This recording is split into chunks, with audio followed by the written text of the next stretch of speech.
I would come home from school wondering if my mom was going to be alive. I don't know how bad they wanted me in the first place, but the night I broke all the lights on the stage with the microphones. For decades, Johnny Cash fans have wondered about the real story behind the Man in Black's darkest years. What really happened between 1961 and 1967? They said they couldn't use me anymore, so I left and used that as an excuse to really get wild and wound up in the hospital. Why did one of country music's biggest stars nearly destroy everything he'd built? The truth involves prescription pills, a forest fire that burned 508 acres, and a secret that Cash carried with him for years. I had personal problems and bad habits that took a long time to break. Let's go back to where it all started to fall apart. In 1958, Johnny Cash was on top of the world. He just scored his first #1 hit with Don't Take Your Guns to Town. He was selling out shows across America. A lot of the songs are from true experiences, a lot of from imaginary tales that I've dreamed up. He had a wife, Vivian, and 4 daughters waiting for him at home in California. But something was already going wrong behind the scenes. Cash had been introduced to those pills back in 1957 while touring with the Air Force. When you were on the pills, did you think you were a better singer because of them? I thought it was invincible. A fellow musician gave him some pills to help stay awake during the grueling tour schedule. 200 shows a year, driving through the night from one town to the next. It seemed like the perfect solution at the time. By 1959, he wasn't just taking them to stay awake anymore. He was taking them to function, whatever stuff he could get his hands on. His daily routine involved handfuls of those pills washed down with beer. Then he'd need those calming pills to come down and sleep. Then some more to get going again the next morning. The pattern destroyed him faster than anyone realized. His weight dropped to 155 pounds on a 6-foot frame. His performances became unpredictable. Sometimes he'd show up 3 hours late. Sometimes he wouldn't show up at all. In May 11, 1965, he was arrested in Starkville, Mississippi for public drunkenness. The local sheriff threw him in jail overnight. Cash later said that cell was so cold he thought he'd freeze. But here's where the real mystery begins. On June 27, 1965, Johnny Cash went fishing in the Los Padres National Forest in California. He was driving his camper truck through the Los Padres area near Thousand Oaks. According to the official report, a wheel bearing on his truck overheated and caught fire around noon. The fire spread fast. California was in the middle of a severe drought that year. The dry grass and brush went up like kindling.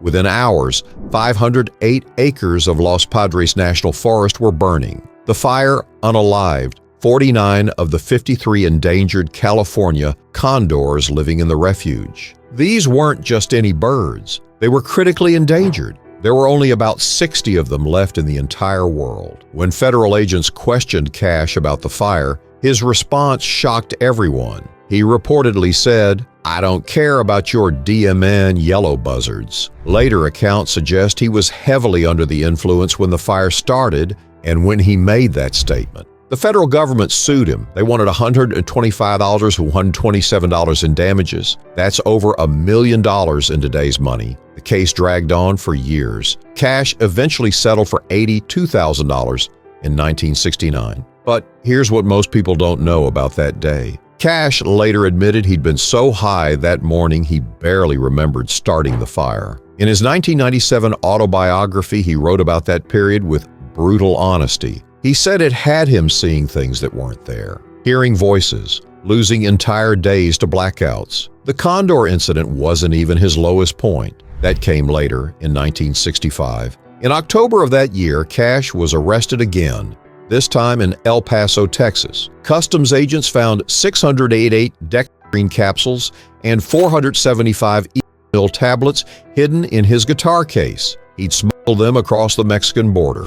The arrest made national headlines. Johnny Cash, arrested on drug charges, ran in papers across the country. He spent one night in the El Paso jail. His wife Vivian flew in to bail him out. The photos of them leaving the courthouse show a man who looked 20 years older than his actual age of 33. His face was gaunt. His eyes were hollow. He weighed maybe 150 pounds soaking wet. The court gave him a suspended sentence and a fine. But the damage to his career was severe. The Grand Ole Opry quietly stopped booking him. Several radio stations pulled his records.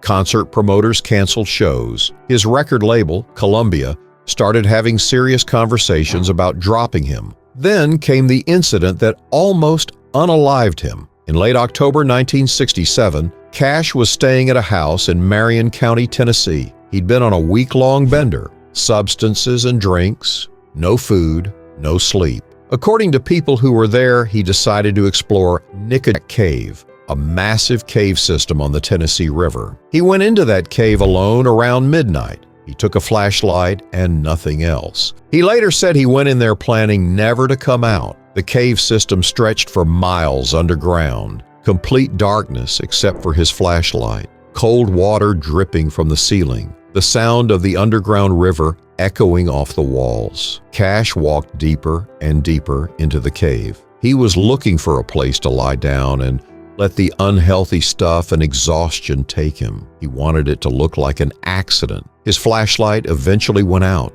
He was left in total darkness, miles underground, with no way to find his way back. He lay down on the cave floor and waited, but here's where the story takes a strange turn. Cash later said he felt a presence in that cave. Not a voice exactly, more like a feeling of being lifted up. He said it felt like someone was physically pulling him to his feet. He couldn't see anything in the pitch black, but he started walking. He put his hands on the cave wall and just walked, following the wall in complete darkness. Hours later, he saw light. He'd somehow found his way back to the entrance. He walked out of Nickajack Cave around dawn. His mother-in-law, Carrie Cash, and June Carter's mother, Maybelle Carter, were waiting outside. They'd been there all night, praying. Cash said that was the moment everything changed. Whether it was divine intervention or pure luck, walking out of that cave alive scared him straight. He went home that day and told June Carter he was done with the stuff. She didn't believe him at first. She'd heard that promise dozens of times before, but this time was different. June moved Cash into her house. She and her parents essentially held him hostage during the withdrawal. It lasted weeks. Cash later described it as the worst physical experience of his life, sweating through sheets, shaking so bad he couldn't hold a cup,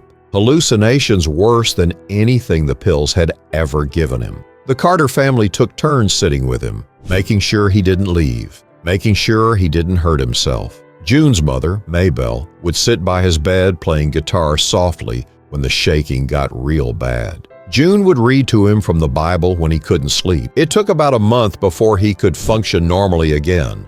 Another 2 months before he felt like himself, but he made it through. In February 1968, he proposed to June Carter on stage at the London Ice House in Ontario, Canada. She said yes in front of 5,000 people. They got married on March 1st, 1968.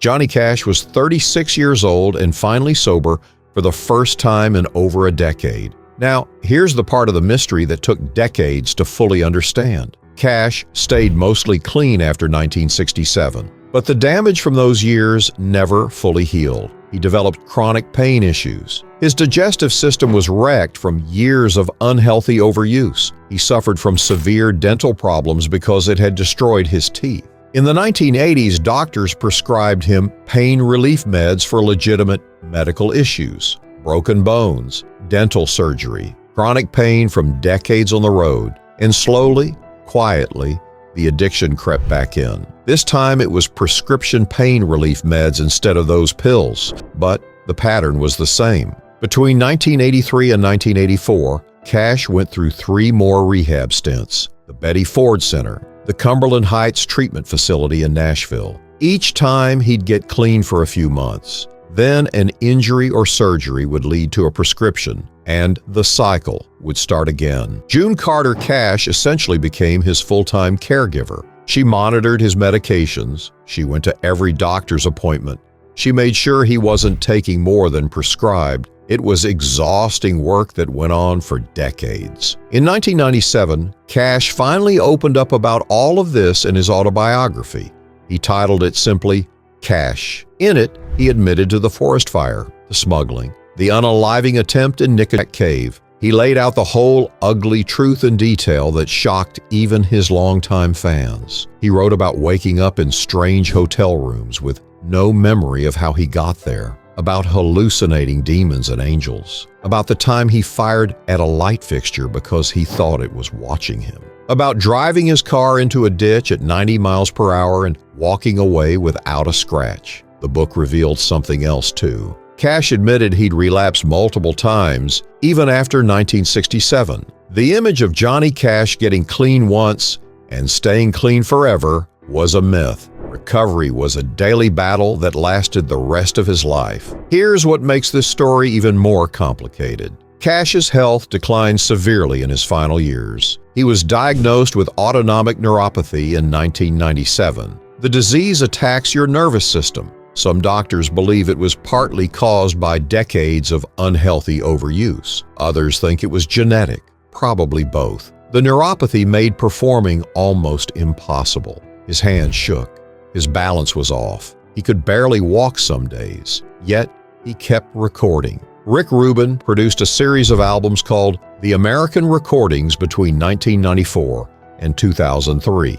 These were stripped-down versions of Cash, just his voice, and a guitar mostly. The fourth American album, released in 2002, included his cover of 9 Inch Nails' Hurt. The music video showed Cash at 71 years old, frail and struggling. It was filmed at his home and at the House of Cash Museum. Parts of it were shot at the museum just weeks before it was closed and demolished. That video went viral before viral was really a thing. It won multiple awards. It introduced Johnny Cash to a whole new generation, but it also showed the world what decades of unhealthy overuse and chronic illness had done to the man in black. Johnny Cash passed on September 12, 2003. He was 71 years old. June had passed away just 4 months earlier from heart surgery complications. Many people close to Cash said he passed away of a broken heart as much as anything else. So here's the real mystery that's finally been solved. For years, people wondered how Johnny Cash went from a wholesome country singer to a stuff-addicted outlaw and then back to a beloved icon. The answer is he never really completed that journey. The addiction never fully left him. It just changed forms. The demons he sang about weren't metaphors. They were real battles he fought every single day for 46 years. The forest fire that unalived 49 endangered condors wasn't just an accident. It was the destructive act of a man so high on unhealthy stuff he didn't care about anything, including himself. The arrest in El Paso wasn't just bad luck. It was the inevitable result of years of escalating unhealthy overuse. The unaliving attempt in Nickajack Cave wasn't a moment of weakness. It was the culmination of a decade spent slowly destroying himself. And the comeback that followed wasn't a miracle cure. It was thousands of small battles fought one day at a time, with June Carter Cash standing guard every step of the way. Cash himself put it best in a 1994 interview. He said, "I wore black because I liked it. I still do. And wearing it still means something to me. It's still my symbol of rebellion against a stagnant status quo, against our hypocritical houses of God, against people whose minds are closed to others' ideas. But mostly, it's my way of telling the world I'm still here, still fighting, still refusing to give up." The man in black spent his entire adult life fighting battles most of us can't imagine. Some he won, some he lost, but he never stopped fighting. That's the real Johnny Cash story that took decades to fully understand. What do you think about Cash's struggles with addiction and his brutal honesty about them later in life? Drop your thoughts in the comments below. And if you want more stories about the real lives of country music legends, hit that subscribe button. We've got plenty more mysteries to solve.